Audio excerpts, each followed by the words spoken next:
So have you right 5 on? Yes, sir. Okay. Out at sea off the coast of California.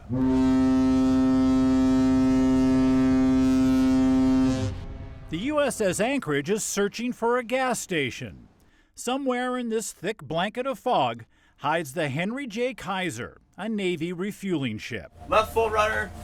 Oh, yeah, all right.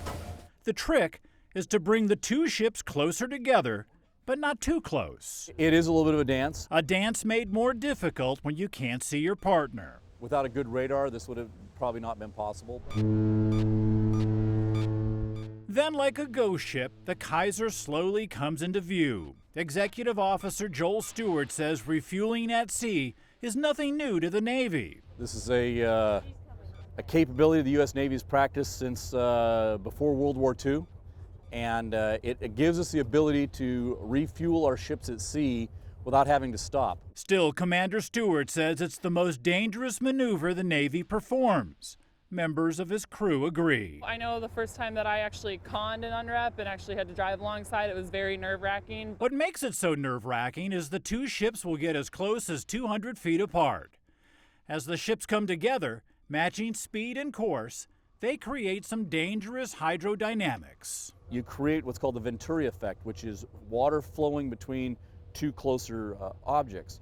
So that also increases that vacuum. A vacuum that could set both ships on a collision course. And so these ships are attracted to each other. So our job is to fight that attraction and maintain the 200 feet of separation as we go alongside. Once alongside, a gunner's mate begins shooting a series of lines over to the refueling ship.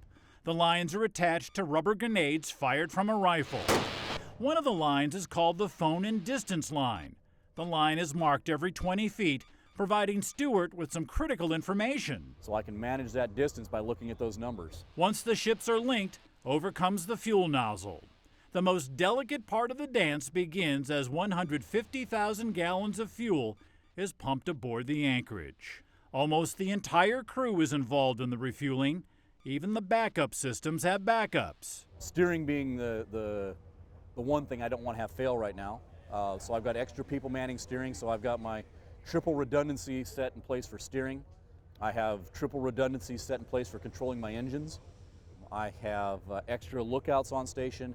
I have extra people helping the captain and the conning officer drive the ship. And while this is a critical operation for a warship at sea, the refueling is also a teaching moment. We have to seize every opportunity that we have out here at sea to teach, because I'm always cycling in new people.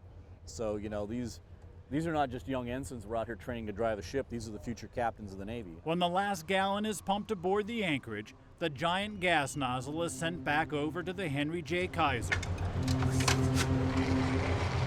Merge straightaway, merge straightaway, merge straightaway, starboard side. The dance is over. The ships head their separate ways, once again disappearing into the fog. Steve McDonald, Channel 2 News.